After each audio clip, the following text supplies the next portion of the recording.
Querida igreja, quero pedir para que vocês abram a Bíblia no livro de Filipenses capítulo 4. Filipenses capítulo 4.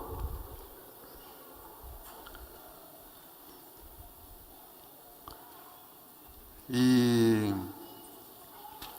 abra a palavra do Senhor, vamos ler um texto e vamos fazer uma reflexão, uma meditação nesse texto.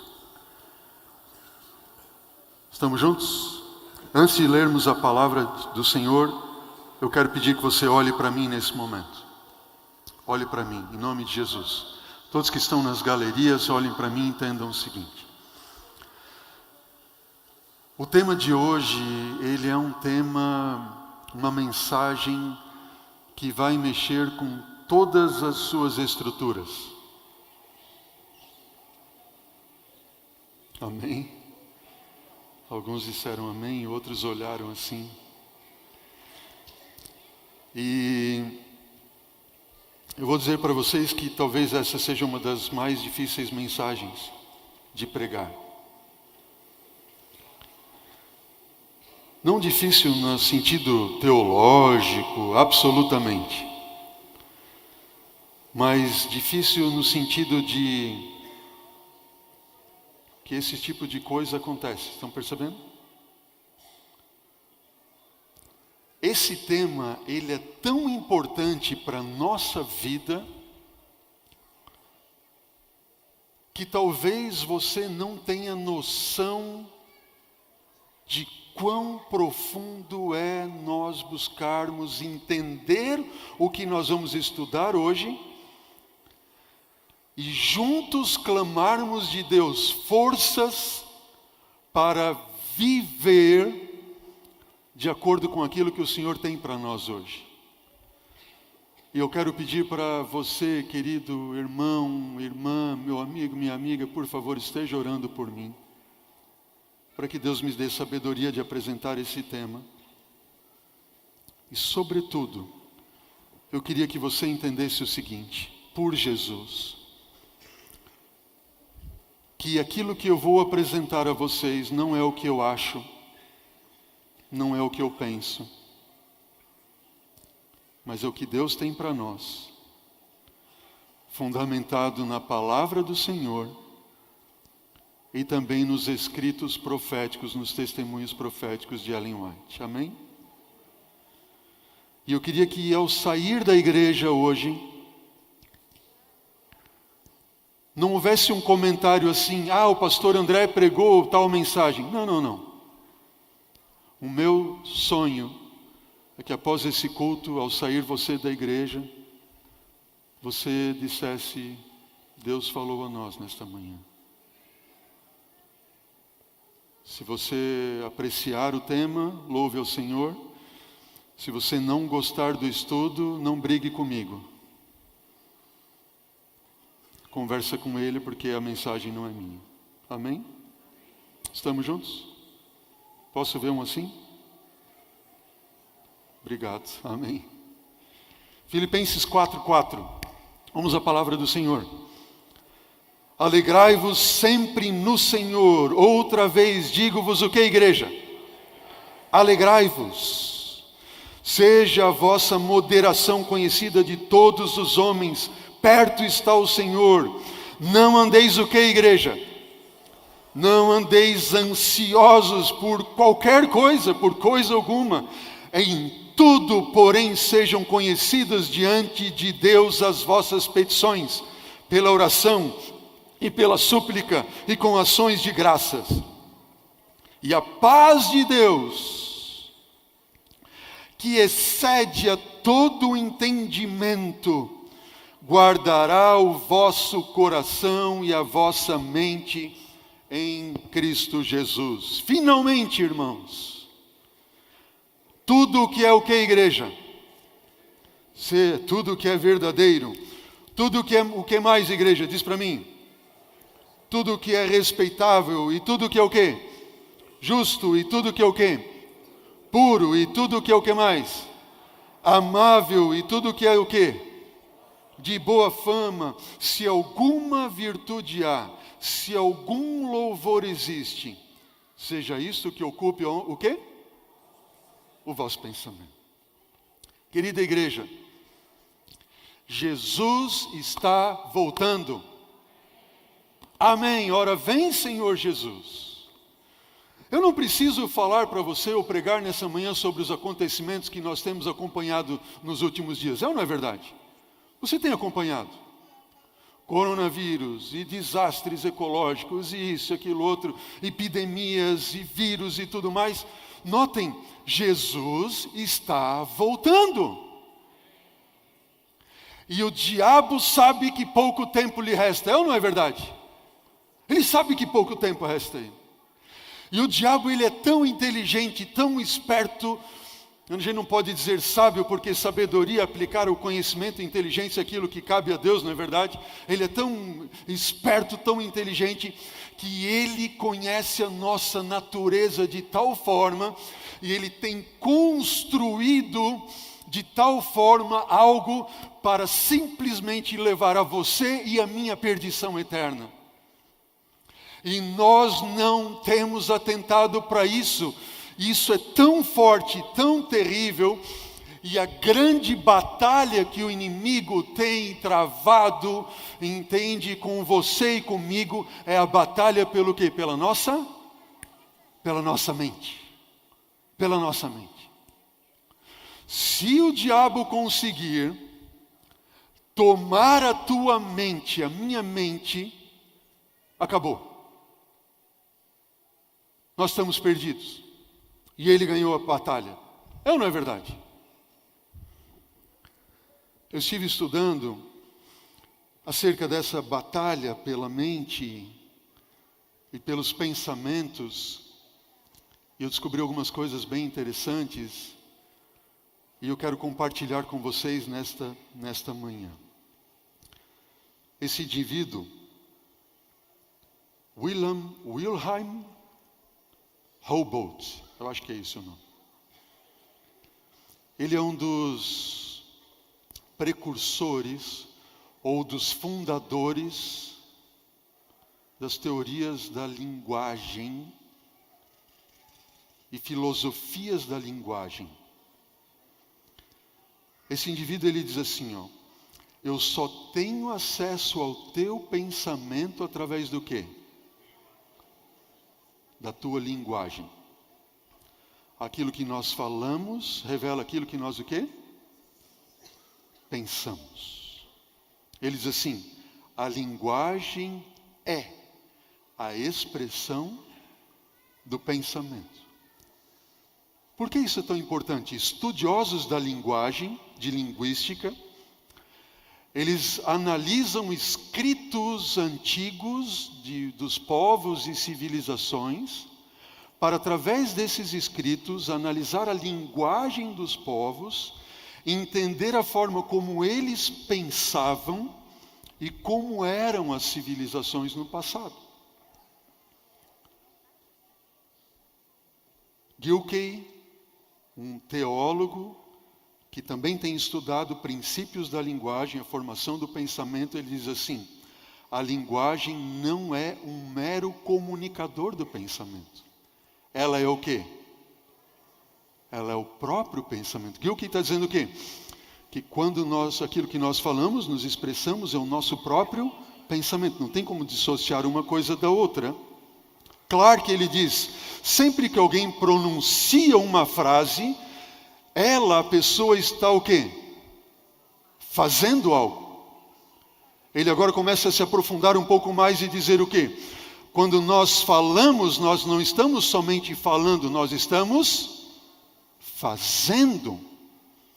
Porque a nossa linguagem expressa os nossos pensamentos e também se concretizam em ações. E claro que ele dá um exemplo, ele diz assim, dizer para alguém eu te amo não era meramente transmitir uma informação, mas que você está o quê? Você está fazendo algo. Faz sentido ou não? Você está fazendo algo. A fala, mais do que uma informação, ela é um ato. Você não está dizendo somente alguma coisa. Você está o quê? fazendo aquilo que você então tem dito. E esses princípios que nós vimos da linguística, da linguagem, princípios de linguagem, eles têm um fundamento bíblico, muito embora alguns deles não tenham essa crença. Mas Provérbios, como você pode ver, 23, versículo 7, diz o quê?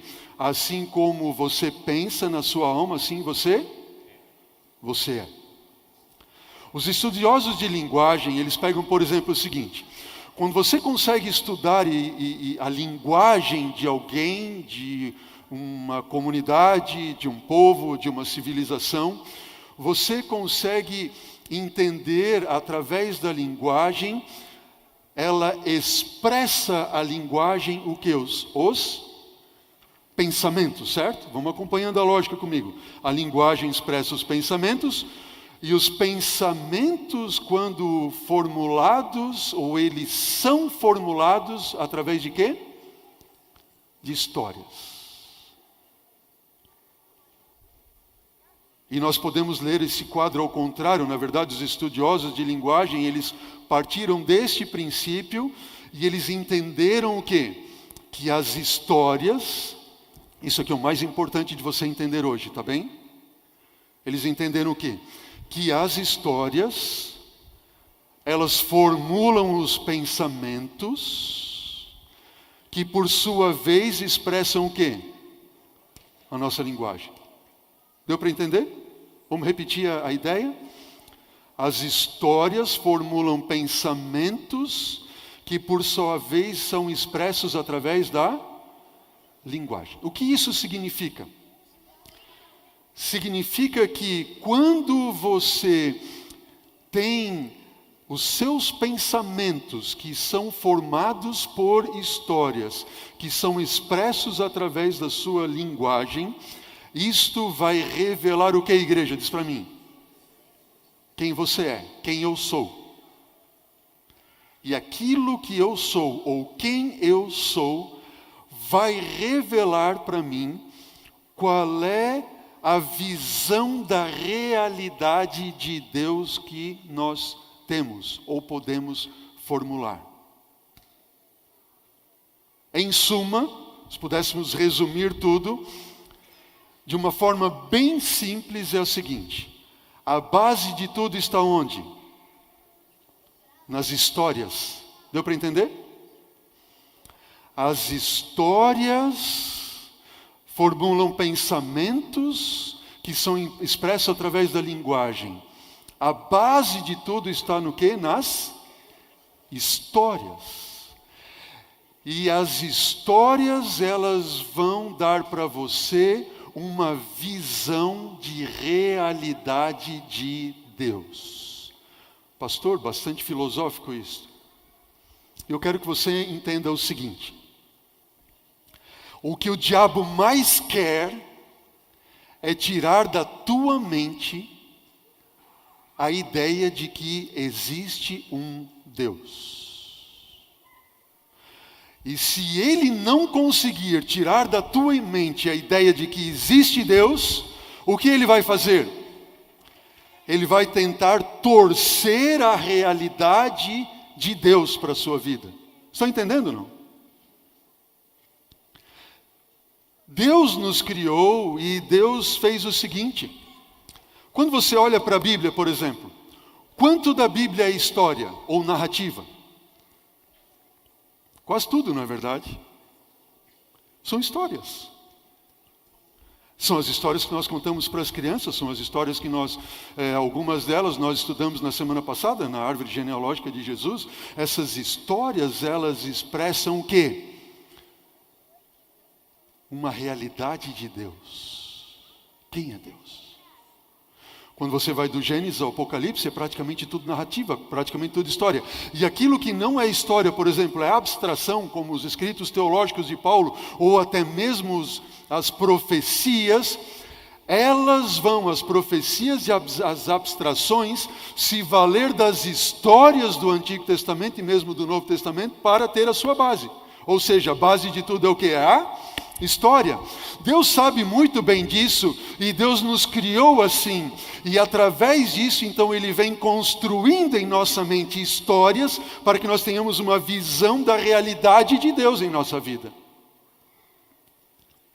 E assim nós vamos construindo na mente das nossas crianças, através da Bíblia, para que eles tenham uma visão real de Deus, uma visão da realidade de Deus de forma saudável.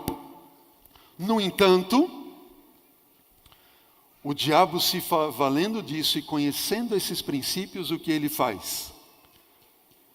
Para tirar da sua mente a visão da realidade de Deus, de que existe um Deus, ou para torcer essa questão de uma realidade de Deus na sua mente. O que ele vai usar? Diz para mim, igreja. Ele vai usar histórias. O diabo vai usar histórias. E com as histórias ele quer torcer a visão da realidade de Deus da sua mente. E se ele torcer, se você não tem uma visão saudável acerca de quem é Deus, o diabo pensa assim, ótimo, ele está perdido. Estamos juntos?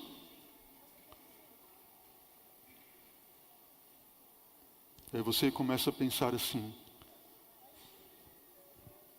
quem é o principal ou o primeiro responsável para construir histórias na nossa mente? Não são os pais? Quantos aqui são pais?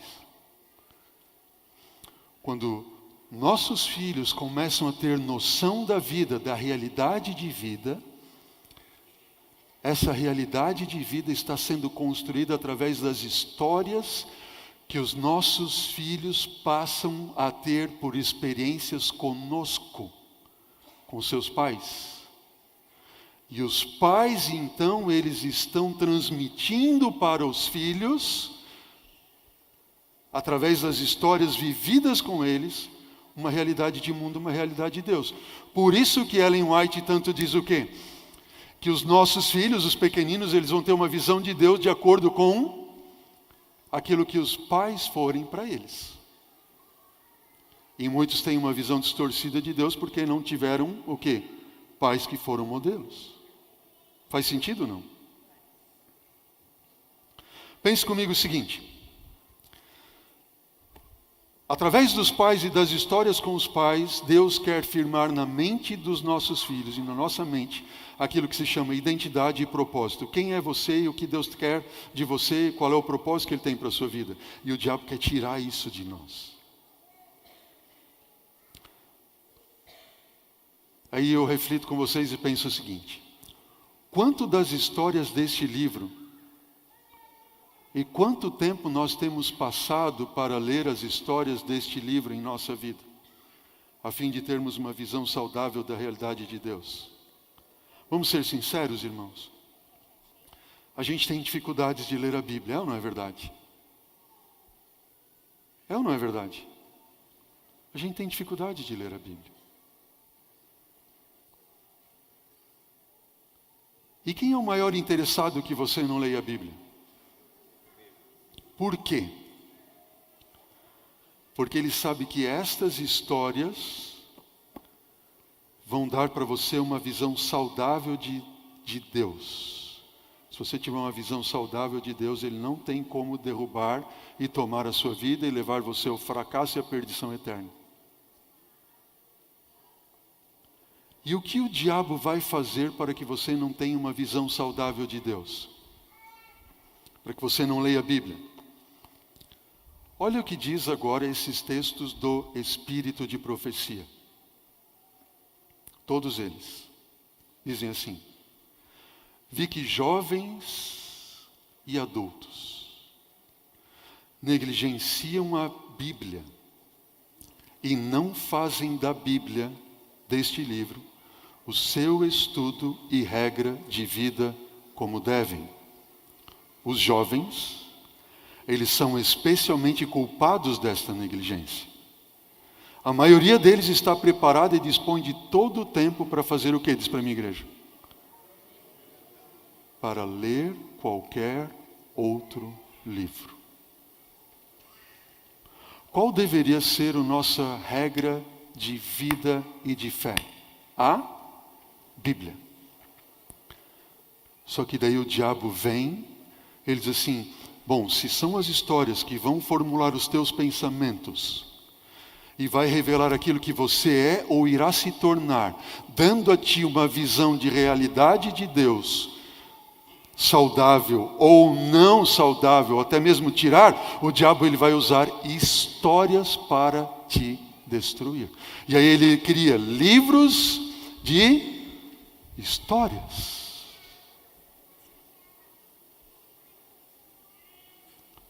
Olha o que diz esse texto. No entanto, a palavra de Deus que aponta para a vida, e que tipo de vida é esta?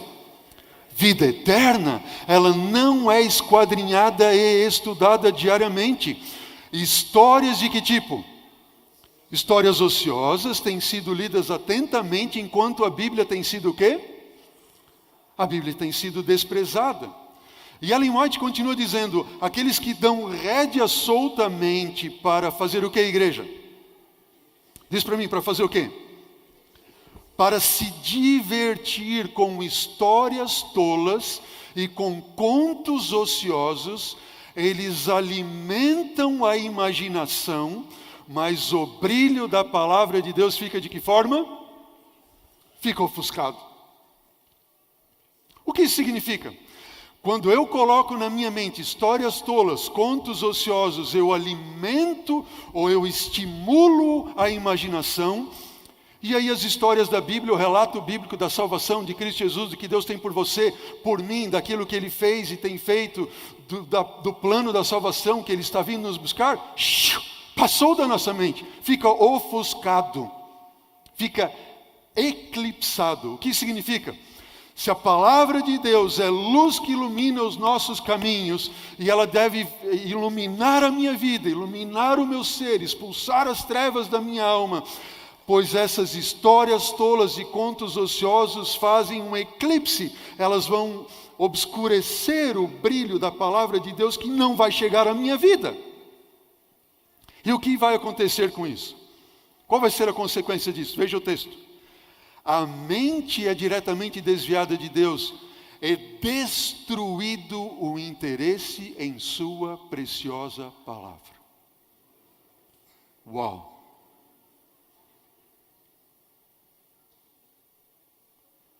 Por que é que nós não temos vontade mais de ler a Bíblia, então? Segundo os estudos científicos de linguista, da Bíblia e do Espírito de profecia, por que nós não temos mais interesse em ler a Bíblia? Que nós colocamos essas histórias tolas e contos ociosos em nossa mente. A palavra de Deus fica o quê? Eclipsada diante de nós. E isso faz com que seja destruído qualquer interesse pela palavra de Deus. Os leitores de que, igreja? Ficção. Estão melhor dizendo, entregando-se a um mal que faz o que, igreja? Destrói a espiritualidade. E faz o que mais? Oculta a beleza da história sagrada. Deixa eu perguntar para você. Quando que esses escritos foram escritos? Está falando de histórias em livros, certo? Histórias ociosas, tolas, ficção. Vocês acham que eu feriria o texto, ou melhor dizendo, vocês acham que eu feriria o princípio do texto, substituindo leitura por assistir? Ferimos o princípio, sim ou não? Não ferimos o princípio. Porque todos os filmes, todas as novelas, todas as séries ou seriados, elas são primeiro o quê? São escritas. É ou não é verdade?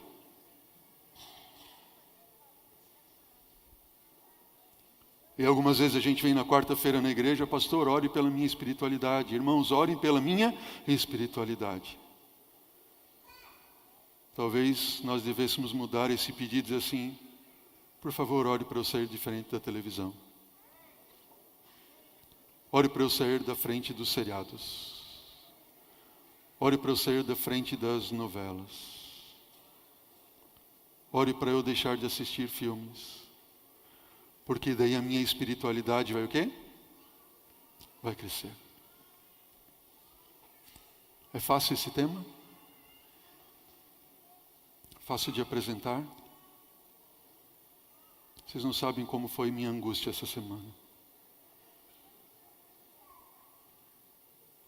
Por que eu apresento esse tema para a minha igreja? Querido, Jesus está voltando. Se nós não tivermos uma mudança de pensamento, nós estaremos perdidos. Algumas vezes vem para mim assim, pastor, qual é o problema? Não tem problema ir no cinema, ou isso, aquilo, outro. Com esse estudo bíblico que nós estamos tendo hoje aqui, eu diria, queridos, não é nem no cinema, nem em casa. E Ellen White diz mais. Isso cria uma agitação nociva, essas histórias tolas, contos ociosos, ficção, cria uma agitação nociva, exalta a imaginação e incapacita a mente para a utilidade e afasta a pessoa do quê? Da oração, e a desqualifica para o exercício espiritual. Uau!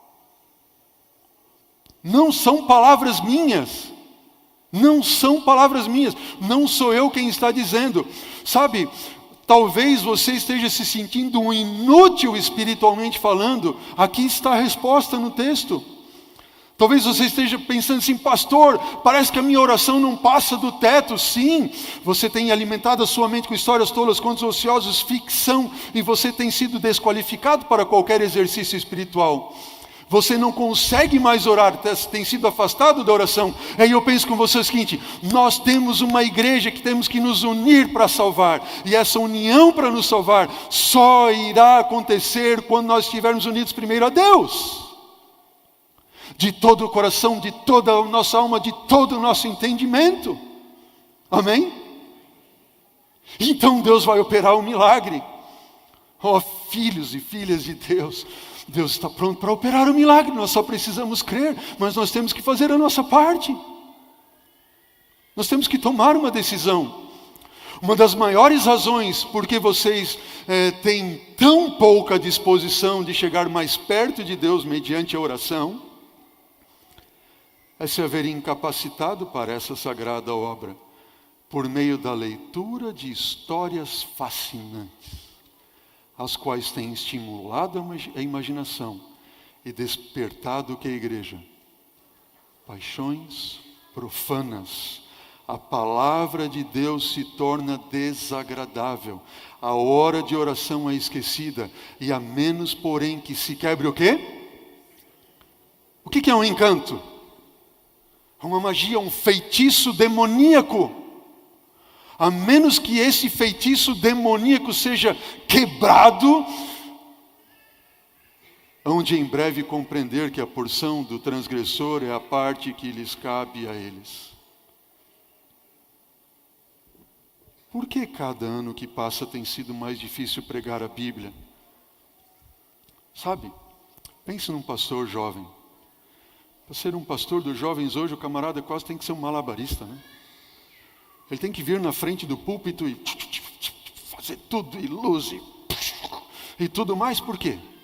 Porque a mente está tão excitada que não tem mais vontade nas coisas do céu. Faz sentido ou não? E quando alguém vem à frente para pregar a palavra de Deus, isso não...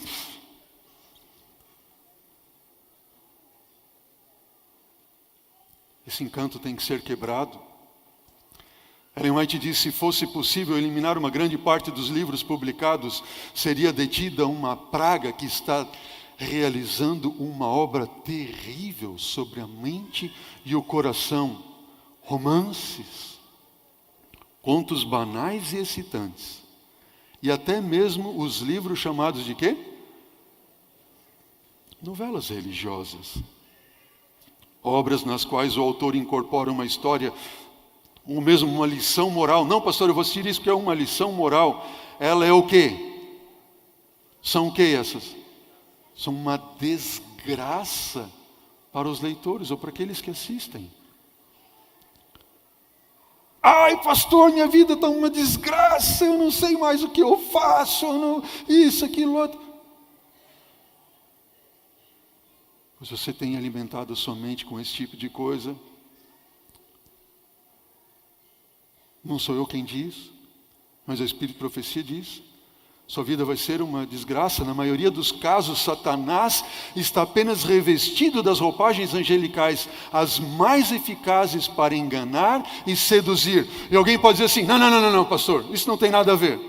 Eu sou adventista de berço, eu conheço a Deus há tanto tempo, eu leio, eu conheço o Espírito de Profecia, eu dou estudo bíblico, eu sou pregador, eu isso, eu aquilo outro, nada disso me afeta, eu assisto e eu tenho um filtro dentro de mim, porque eu consigo separar o bom e do ruim.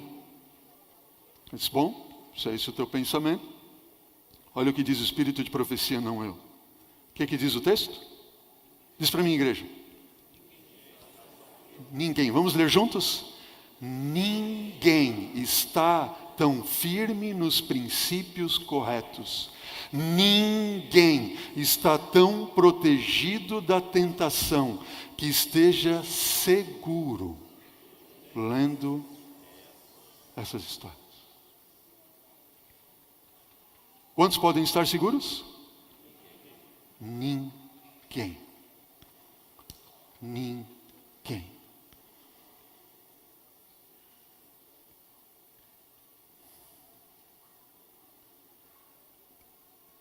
Os pais deveriam queimar os contos ociosos diários, as novelas tão logo cheguem às suas casas. Isto seria para os seus filhos o quê? Uma bênção.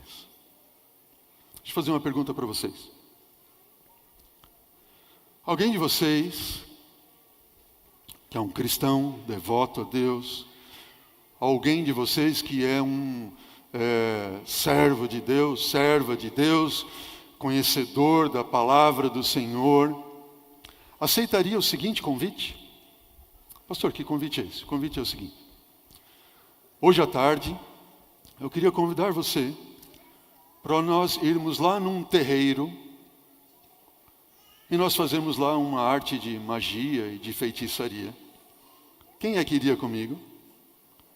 Alguém iria? Não, né? Esse pastor está louco? Vamos no terreiro fazer hoje macumba? Vamos fazer feitiçaria? Ali? Voodoo e outras coisas mais? Estamos juntos? Absolutamente. Pastor, não vou fazer feitiçaria. Olha o que diz o Espírito de Profecia, não eu. Estimular a leitura desses livros é como praticar feitiçaria. Eles confundem e envenenam a mente. Nenhum de nós jamais teria coragem de ir num terreiro de macumba praticar feitiçaria e satanismo e tudo mais. Mas, em muitos lares, tem sido levantado altar a Baal e a demônios, praticando-se feitiçaria através de seriados, de filmes e de outras coisas mais. Sabe por quê? Sabe qual é o princípio bíblico que está por trás disso? Bom, a Bíblia diz que um dos títulos para Satanás é Belzebu. Já ouviram, não é verdade? Quer dizer, Baal-zebu, Belzebu. Sabe o que significa Belzebu? Belzebu significa o Senhor das moscas. Diz para a minha igreja, o que é Belzebu? O Senhor das moscas. Quem é Belzebu? Satanás. Satanás, ele é o Senhor das moscas. Se ele é o Senhor das moscas, pergunta a você, quem são as moscas? São os demônios caídos, anjos caídos, é ou não é verdade? São os demônios que atendem a ele. Ele é o Senhor das moscas, ele é o líder dos anjos caídos, dos demônios. E eu pergunto para você, onde é que as moscas vão? Vão na rosa, né? Extrair o néctar, é assim? Não, as moscas vão onde? Vão onde?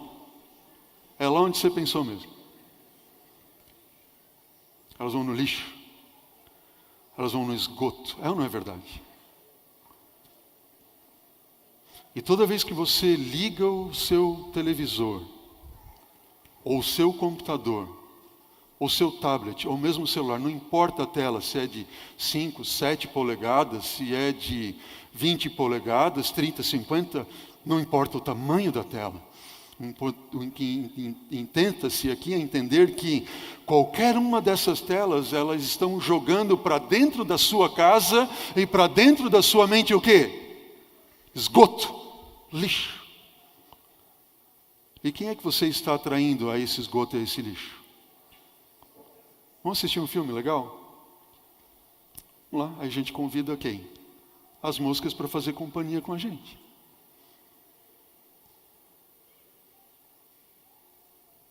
Eu estava num acampamento de verão, alguns anos atrás, e aí sentamos à mesa para almoçar com um casal de jovens. Ela tinha, bem novinhos eles eram, ela já tinha um filhinho pequenininho, estava grávida, assim, a ponto de ganhar o próximo bebê. Ela podia até ganhar ali, começar o trabalho do parto durante o acampamento. Sentamos à mesa, e aí conversando, ela disse assim: pastor, eu não sei o que acontece comigo. Eu não tenho mais vontade de ler a Bíblia, eu não tenho vontade de ir à igreja, a morte de Jesus não tem sentido para mim, nada disso. Eu comecei a conversar com ela. Sabe qual era o passatempo dela quando ela então era mais jovem? Até então, assistir filmes, ir ao cinema. O que o diabo faz com isso? Ele vai lançando histórias que vão construindo ou destruindo a visão da realidade de Deus. Entenderam? E eu estava pregando essa mensagem como estou apresentando aqui para vocês hoje, em uma outra igreja. E eu me encontrei com uma menina, uma jovenzinha no final. E ela veio para mim e chorava. Pastor, tudo que o senhor falou foi para mim, isso, aquilo, outro. E eu disse assim: filha, você me permite gravar isso que você está falando? Pode abençoar a vida de outras pessoas? Ela disse: sim, pastor, pode gravar. E ela começou a falar. Eu quero mostrar para vocês 40 segundos desta conversa. Só 40 segundos. O áudio não é bom, mas eu queria que você prestasse atenção nesses 40 segundos desta conversa e perceba o que ela fala. Note bem. Ai, meu Deus. E por incrível que pareça, assim, depois que eu comecei a assistir, nem nada me toca. Nem o culto, nem a pregação. Eu leio a Bíblia assim, não faz sentido. Eu fico até triste de falar isso, mas na hora que o senhor falou da menina do acampamento, pra mim também às vezes não tem sentido a morte de Jesus. Eu fico pensando que, sabe, não tem sentido essas coisas e eu só fico focando naquilo. É como se eu entrasse naquele mundo e o mundo que é real não existe, entendeu? Que é tudo a parte de Jesus. E começou a ficar tudo um desastre, sabe? E O áudio não está muito bom e reverbera um pouco, mas ela está dizendo o seguinte: pastor, desde que eu comecei a assistir esses filmes, esses seriados, tudo começou a ser uma desgraça para mim. Quando o senhor falou da história da menina do acampamento, para mim é a mesma coisa, a morte de Jesus. O pastor pode pregar da morte de Jesus, falar que Jesus morreu para me salvar, que Ele se entregou para me libertar. Isso não faz mais sentido para mim. Não faz sentido algum. Pastor, minha vida passou a ser uma desgraça. E ela falou assim: é como se eu tivesse entrado num mundo, e um mundo que não é real, e eu não conseguisse mais sair dele.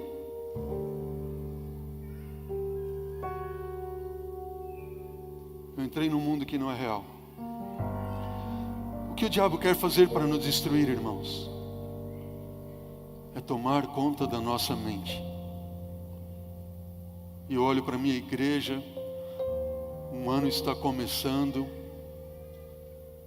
e fico pensando: meu Deus, o Senhor quer que eu pregue essa mensagem para a igreja. E eu venho aqui em nome de Jesus apresentar isso a vocês. Coração apertado, sabendo o tamanho do desafio que é. clamar a vocês em nome de Jesus, para nos afastarmos disso.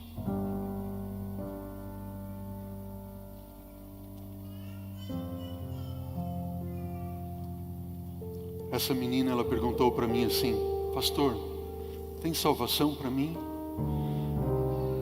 O áudio tem 14 minutos, eu não coloquei tudo. Mas nesse áudio, ela fala assim, em algum momento: pastor, em uma das noites, ela estava assistindo um seriado, ela foi para a cama dormir, e o inimigo, o demônio, se manifestou no quarto dela.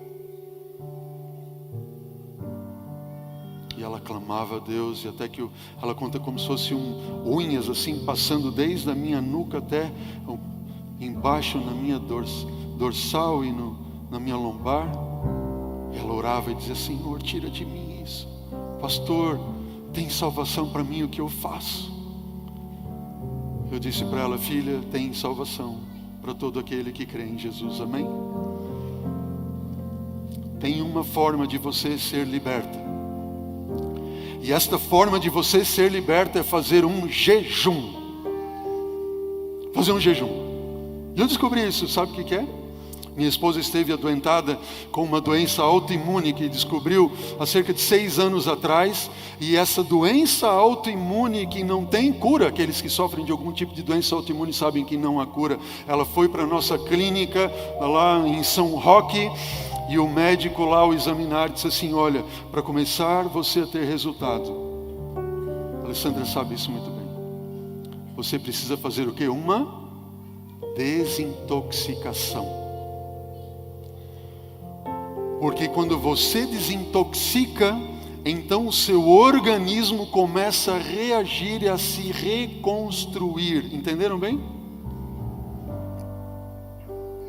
E o princípio para nossa mente e nossos pensamentos é o mesmo. Para nós vencermos, nós temos que fazer o quê? Uma desintoxicação mental. Os pensamentos errados. E assim como é no físico, no mental, você tem que fazer um jejum. E eu queria desafiar você a fazer um jejum de 40 dias, 6 semanas. Não é para ficar sem comer, não, absolutamente. Comer sim aquilo que Deus colocou como mais saudável que você possa comer. Mas fazer um jejum de não assistir filmes, não assistir seriados, não assistir novelas, não ir ao cinema, e etc, etc, etc. Porque você vai então fazendo essa desintoxicação, vai estar sendo purificada a sua mente. E a Bíblia então começar a ter valor para você de novo. Ela vai brilhar para você de novo. E eu fiz esse desafio em uma igreja, uma grande igreja, 1.500 membros. Quando eu estava pregando, fazendo uma semana de oração, e uma jovem veio para mim no final e disse: pastor, eu vou fazer, eu preciso disso. Eu disse assim: filha, faz o seguinte, você vai me mandar uma mensagenzinha todos os dias, combinado? Eu quero saber como é que você está reagindo a isto. E eu copiei esta mensagem, eu quero compartilhar com vocês, está aqui na tela. Acompanhem comigo. Ela diz assim: pastor, boa noite. Não faz nem uma semana que eu aceitei o desafio e tenho a sensação de que já se passaram meses. Já estamos no Natal. Eu tinha feito a semana de oração, era em setembro. E ela é muito expansiva, bastante brincalhona. Ela diz assim: pastor, eu tenho sonhado com os filmes que assistia no Netflix. Às vezes, quando eu estou lendo o Espírito de Profecia, tenho que ler um parágrafo 2 vezes, porque me dá algum devaneio. E os devaneios são sempre lembranças de filmes que eu vi. Está muito difícil. Aí outro dia ela me escreveu: tranquilo, pastor, continuo na luta aqui. Todos os meus devaneios e fraquezas possíveis estão sendo mostrados a mim. Eu andei a vida toda de que forma? Diz para a minha igreja: alienada. Eu estava alienada. Eu não sabia. Eu estava alienada. eu estou tendo que lidar com a realidade por tempo integral. Lembra o que a menina do áudio falou? Pastor, eu fui a um mundo fora da realidade, eu não conseguia sair dele. Agora eu saí para o mundo, eu estou tendo que lidar com a realidade em tempo integral. Você olha de judiar, mas agora, depois de quase 2 semanas, está começando a ficar um pouco mais tranquilo. Igreja, olha para mim. Eu fiz esse desafio e um jovem jornalista, um homem de Deus, ele aceitou o desafio numa sexta-feira, quando eu estava pregando no encontro de jovens, e na segunda-feira de manhã ele veio na minha sala, colocou a mão no meu ombro e disse assim: pastor, ora por mim. Pastor, eu não sabia que eu era tão viciado. E enquanto ele falava, o suor escorria pelo seu rosto, e nas costas, quando eu botei a mão ao redor dele para orar, ele estava suando, as costas estavam molhadas. Tamanha era a sensação de abstinência que ele estava tendo. Continue olhando na tela. Eu era viciado e não sabia. Ontem eu concluí 5 semanas, outra mensagem que ela mandou para mim. 5 semanas de desintoxicação. Falta só mais uma, mas já não faz mais diferença, porque eu parei de contar os dias. Essas distrações já não me fazem mais falta. Aliás, me tornei tão produtiva que eu não consigo me imaginar mais sentada tanto tempo na frente do meu note, do meu computador, como eu fazia. Eu estava perdendo a minha vida, e depois que eu desintoxiquei a minha mente, descobri que estava com depressão. Eu estou tratando, pastor, fica tranquilo. Pastor, as 2 primeiras semanas foram as mais difíceis, porque eu tinha crise de abstinência, eu sonhava com filmes que já tinha assistido, eu tinha dores de estômago e de cabeça, mas eu persisti. Eu sou responsável pelas redes sociais da minha empresa, terceirizei este serviço para não entrar em aspecto nenhum. Fui bem rigorosa, porque realmente eu queria ter uma experiência com Deus, e Deus foi comigo que muito, amém. O nosso Deus é gentil, Ele é maravilhoso. Foi difícil aceitar que eu tinha jogado uma parte da minha vida fora. Foi difícil perceber que eu tinha muita coisa em mim, que eu precisava mudar, que o meu casamento estava com sérios problemas. Mas eu fiquei tão alienada por tanto tempo que não via a confusão em que eu tinha me metido. Agora, graças a esse desafio, eu posso reconstruir a minha vida, fazer novos projetos. Ela diz assim: vovó White é fantástica. Ela não lia o Espírito de Profecia. Eu disse assim: filha, sai da frente desse negócio, vai ler o Espírito de Profecia. Ela diz assim: ela é fantástica, tenho amado ler os livros delas, e muito do que leio está servindo para ajudar outras pessoas também. Muita gente me taxou de quê? De radical, e a maioria acha que não precisa ser assim, como eu tenho feito, mas não me importo, porque essa experiência foi um presente para mim. O que você diz? Amém. Uma jovem líder de jovens da igreja dizendo: eu tive essa experiência com Deus, mudou a minha vida por completo. Satanás tentou destruir a minha vida e eu não sabia. Eu já não pensava mais por mim mesma, agia sem perceber, falava sem pensar. Agora sei que dependo totalmente de Deus para tudo, e que Ele teve muita misericórdia de mim todo esse tempo. O meu próximo desafio é aprender a ter domínio com a alimentação. Obrigada de coração por permitir ser um instrumento de Deus para fazer esse desafio. Amém?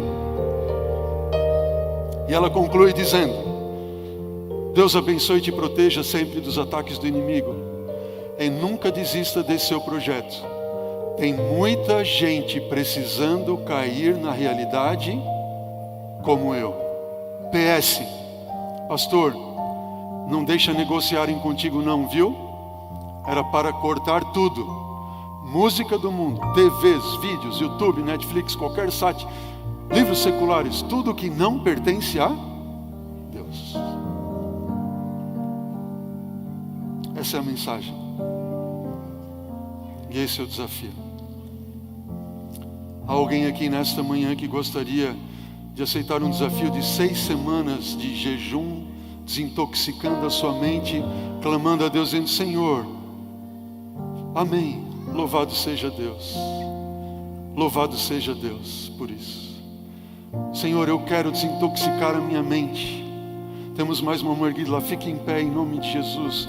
Fique em pé em nome de Jesus. Não vai ser fácil, Mas você vai ver que o brilho da palavra de Deus vai entrar tanto na sua vida, tanto no seu coração, que você vai dizer: uau, Jesus está me revelando tantas lindas coisas e há tanto tempo eu não sabia.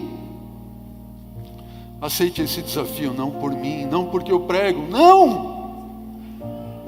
Jesus está clamando a todos nós porque Ele quer nos salvar. O único desejo e intento dEle é nos salvar, e nós precisamos dar permissão a isso para que Ele nos salve, e essa permissão nós daremos se nós tentarmos fazer aquilo que está ao nosso alcance para que a nossa mente seja desintoxicada das coisas deste mundo. Então Deus operará com poder e grande glória sobre nós, sobre a sua igreja. Amém!